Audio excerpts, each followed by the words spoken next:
Item ಯಾವುದೇ ಇರಲಿ try ಮಾಡಿ ಆಚಿ ಚಿಕನ್ ಮಸಾಲಾ. ಪಶ್ಚಿಮ ಏಷ್ಯಾದಲ್ಲಿ ಹೆಚ್ಚುತ್ತಾ ಇರುವಂತಹ ಉದ್ವಿಗ್ನತೆಯ ನಡುವೆ ಜಾಗತಿಕ ಇಂಧನ ಪೂರೈಕೆಯನ್ನು ಸ್ಥಿರಗೊಳಿಸುವ ಕಚ್ಚಾ ತೈಲ ಬೆಲೆ ಏರಿಕೆಯನ್ನು ತಡೆಯುವ ಉದ್ದೇಶದಿಂದ ಅಮೆರಿಕ ಸರ್ಕಾರವು ಭಾರತಕ್ಕೆ ಸಮುದ್ರದಲ್ಲಿ ಬಾಕಿ ಉಳಿದಿರುವ ರಷ್ಯಾ ತೈಲವನ್ನು ಖರೀದಿಸುವುದಕ್ಕೆ ಮತ್ತು ಸಂಸ್ಕರಿಸುವುದಕ್ಕೆ ತಾತ್ಕಾಲಿಕ ಅನುಮತಿ ನೀಡಿದೆ. ಅಮೆರಿಕದ ಇಂಧನ ಕಾರ್ಯದರ್ಶಿ ಕ್ರಿಸ್ ರೈಟ್ ಈ ನಿರ್ಧಾರವನ್ನು ದೃಢಪಡಿಸಿದ್ದು, ಇದು ಕೇವಲ ಅಲ್ಪಾವಧಿಯ ಮತ್ತು ಪ್ರಾಯೋಗಿಕ ಕ್ರಮವಾಗಿದೆ ಅಂತ ಕೂಡ ಹೇಳಿದ್ದಾರೆ.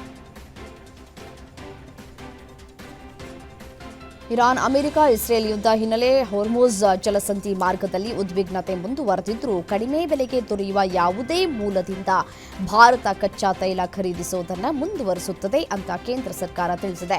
ರಷ್ಯಾದಿಂದ ತೈಲ ಆಮದು ಮಾಡಿಕೊಳ್ಳುವುದನ್ನು ಮುಂದುವರಿಸ್ತಾ ಇರುವುದಾಗಿ ದೃಢಪಡಿಸಿದೆ.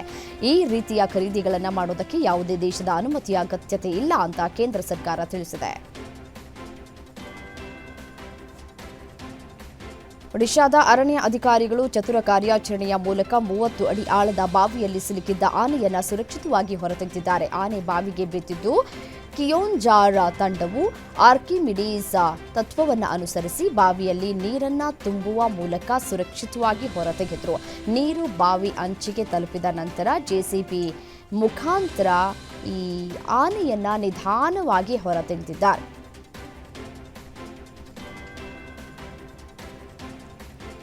ಇರಾನ್ ಇಸ್ರೇಲ್ ಅಮೆರಿಕ ಯುದ್ಧಕ್ಕೆ ಇಡೀ ವಿಶ್ವವೇ ತಲ್ಲಣಗೊಂಡಿದೆ. ಕಳೆದ ಒಂದು ವಾರದಿಂದ ನಿರಂತರವಾಗಿ ಪ್ರತಿ ದಾಳಿ ನಡೆಯುತ್ತಲೇ ಇದ್ದು, ಘೋರ ಯುದ್ಧದಿಂದ ಇರಾನ್ನಲ್ಲಿ 1400ಕ್ಕೂ ಹೆಚ್ಚು ಮಂದಿ ಸಾವನ್ನಪ್ಪಿದ್ದಾರೆ.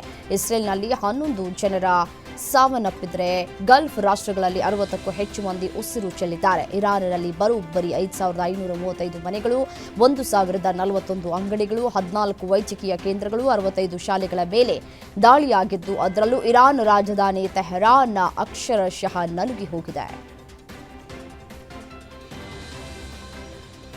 ಇರಾನ್ ಮೇಲೆ ದಾಳಿ ಮಾಡಿ ತಮ್ಮ ಸರ್ವೋಚ್ಚ ನಾಯಕ ಖಮೇನಿ ಹತ್ಯೆ ಮಾಡಿದ ಇಸ್ರೇಲ್ ಅಮೆರಿಕವನ್ನ ಕ್ಷಮಿಸುವ ಮಾತೇ ಇಲ್ಲ. ತಮ್ಮ ದೇಶವು ಇಸ್ರೇಲ್ ಮತ್ತು ಅಮೆರಿಕಕ್ಕೆ ಶರಣಾಗುವುದಿಲ್ಲ ಅಂತ ಮಸೌದ್ ಪೆಜೆಶ್ಕಿಯಾನ್ ಕಿಡಿಕಾರಿದ್ದಾರೆ. ಇರಾನ್ ಜನರ ಶರಣಾಗತಿಯ ಆಶಯವನ್ನ ಶತ್ರುಗಳು ತಮ್ಮ ಸಮಾಧಿಗೆ ಕೊಂಡೊಯ್ಯಬೇಕು ಅಂತ ಹೇಳಿದ್ದಾರೆ.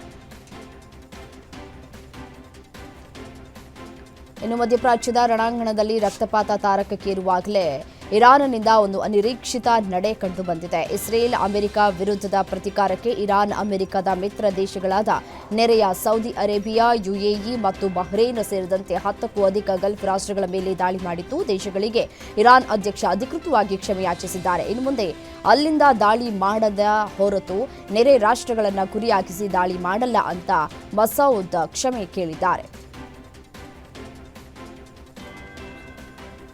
ನೆರೆ ರಾಷ್ಟ್ರಗಳಲ್ಲಿ ಇರಾನ್ ಕ್ಷಮೆ ಯಾಚಿಸಿರುವ ಬೆನ್ನಲ್ಲೇ ಮಧ್ಯಪ್ರಾಚ್ಯ ಯುದ್ಧ ಕದನ ವಿರಾಮವನ್ನ ಚರ್ಚೆ ಕೂಡ ಒಂದಷ್ಟು ನಡೀತಾ ಇದೆ. ಕ್ಷಮೆ ಯಾಚನೆಯಾಗಿರುವಂತಹ ಬೆನ್ನಲ್ಲೇ. ಆದರೆ ಅಮೆರಿಕ ಇಸ್ರೇಲ್ಗೆ ಯಾವುದೇ ಕಾರಣಕ್ಕೂ ಶರಣಾಗತಿಯನ್ನು ಒಪ್ಪೋದಕ್ಕೆ ಸಾಧ್ಯವಿಲ್ಲ ಅಂತ ಕೂಡ ಇರಾನ್ ಸ್ಪಷ್ಟಪಡಿಸಿದೆ. ಆದರೆ ಇದರ ಬಗ್ಗೆ ಡೊನಾಲ್ಡ್ ಟ್ರಂಪ್ ಪ್ರತಿಕ್ರಿಯಿಸಿದ್ದು, ಶಾಂತಿ ಸ್ಥಾಪನೆಗೆ ನಮ್ಮ ಅಭ್ಯಂತರವಿಲ್ಲ, ಆದರೆ ಅದು ನಾವು ಹೇಳಿದಂತೆಯೇ ನಡೆಯಬೇಕು ಅಂದಿದ್ದಾರೆ.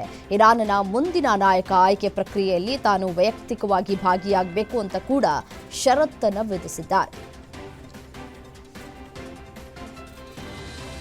ಮಧ್ಯಪ್ರಾಚ್ಯದಲ್ಲಿ ಉದ್ವಿಗ್ನತೆ ತೀವ್ರವಾಗ್ತಾ ಇರುವ ನಡುವೆ ಅಮೆರಿಕ ಅಧ್ಯಕ್ಷ ಡೊನಾಲ್ಡ್ ಟ್ರಂಪ್ ಇರಾನ್ಗೆ ಕಠಿಣ ಎಚ್ಚರಿಕೆಯನ್ನು ನೀಡಿದ್ದಾರೆ. ಯುದ್ಧ ಅಂತ್ಯಗೊಳ್ಳಬೇಕಾದರೆ ಇರಾನ್ ಸಂಪೂರ್ಣವಾಗಿ ಶರಣಾಗತಿ ಆಗಬೇಕು ಅಂತ ಹೇಳಿದ್ದಾರೆ.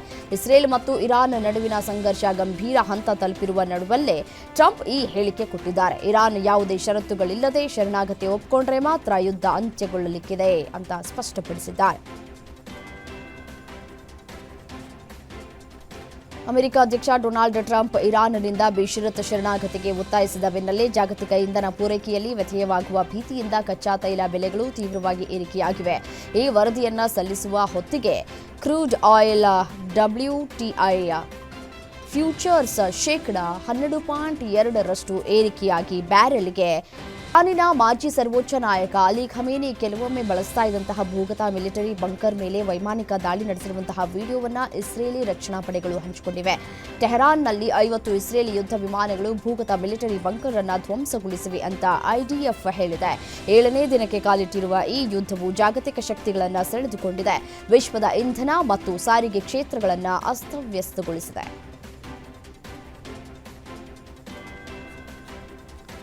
ಕೊಲ್ಲಿ ಮಹಾಯುದ್ಧದಲ್ಲಿ ಇರಾನ್ ದೇಶದಿಂದ ಅಧಿಕೃತವಾಗಿ ಕದನ ವಿರಾಮ ಘೋಷಿಸಿದ್ದಾರೆ. ಗಲ್ಫ್ ರಾಷ್ಟ್ರಗಳ ಮೇಲೆ ಇಂದಿನಿಂದ ದಾಳಿ ಮಾಡುವುದಿಲ್ಲ ಅಂತ ಇರಾನ್ ಅಧ್ಯಕ್ಷ ಮಸೌದ್ ಹೇಳಿಕೆ ನೀಡಿದ್ದಾರೆ.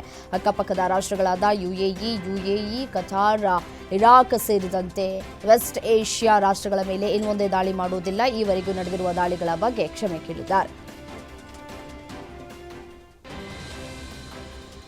ಇಸ್ರೇಲ್ ಮತ್ತು ಅಮೆರಿಕದ ದಾಳಿಗಳ ಪರಿಣಾಮದಿಂದ ಮಧ್ಯಪ್ರಾಚ್ಯ ದೇಶಗಳು ತತ್ತರಿಸಿವೆ. ಬಾಗ್ದಾದ್ ವಿಕ್ಟೋರಿಯಾ ಏರ್ಬೇಸ್ ಮೇಲೆ ದಾಳಿ ಸಂಭವಿಸಿದೆ. ಇತ್ತ ಸೌದಿ ಅರೇಬಿಯಾದ ತೈಲ ನಿಕ್ಷೇಪದ ಮೇಲಿನ ದಾಳಿಯನ್ನು ತಡೆಯುವುದಕ್ಕೆ ಮುಂಚಿತ ಕ್ರಮ ಕೈಗೊಂಡಿದ್ದು ಇರಾನ್ 16 ಡ್ರೋನ್ಗಳನ್ನು ಸೌದಿ ಮೇಲೆ ಬಿಟ್ಟಿದೆ ಅನ್ನುವಂತಹ ಮಾಹಿತಿ ಸದ್ಯಕ್ಕೆ ಲಭ್ಯವಾಗ್ತಾ ಇದೆ.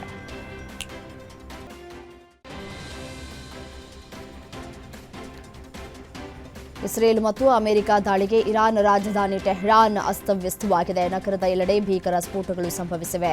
ಮೆಹ್ರಾಬಾದ್ ಏರ್ಪೋರ್ಟ್ ಬಳಿಯೂ ದಟ್ಟ ಬೆಂಕಿ ಮತ್ತು ಹೊಗೆ ಕಾಣಿಸಿಕೊಂಡಿದ್ದು ಇಸ್ತಿಕ್ಲಾಲ್ ಕೈಗಾರಿಕಾ ಪ್ರದೇಶದಲ್ಲಿ ಭಾರೀ ಪ್ರಮಾಣದ ಸ್ಫೋಟ ಸಂಭವಿಸಿದೆ. ಟೆಹರಾನ್ನಲ್ಲಿ ಸುಮಾರು 20ಕ್ಕೂ ಹೆಚ್ಚು ಬಂಕರ್ಗಳು ಧ್ವಂಸಗೊಂಡಿವೆ. ಇನ್ನು ಲೆಬನಾನ್ ವಿಶ್ವಸಂಸ್ಥೆಯ ಕಚೇರಿ ಮೇಲೂ ದಾಳಿಯಾಗಿದೆ ಅಂತ ವರದಿಯಾಗಿದೆ. ಇರಾನ್ ಮತ್ತು ಇಸ್ರೇಲ್ ನಡುವಿನ ಯುದ್ಧ ಮತ್ತಷ್ಟು ರಣಭೀಕರವಾಗಿದ್ದು ದುಬೈ ಮೇಲೆ ಇರಾನ್ ಸೇನೆಯಿಂದ ಬ್ಯಾಕ್ ಟು ಬ್ಯಾಕ್ ಮಿಸೈಲ್ ದಾಳಿಗಳು ನಡೆದಿವೆ. ದುಬೈ ನಗರದಲ್ಲಿ ಹಲವು ಕಡೆ ಭಾರೀ ಸ್ಫೋಟದ ಶಬ್ದಗಳು ಕೇಳಿಬಂದಿದ್ದು ದುಬೈ ಏರ್ಪೋರ್ಟ್ನಿಂದ ಎಲ್ಲಾ ವಿಮಾನಗಳ ಹಾರಾಟ ತಾತ್ಕಾಲಿಕವಾಗಿ ಸ್ಥಗಿತವಾಗಿದೆ.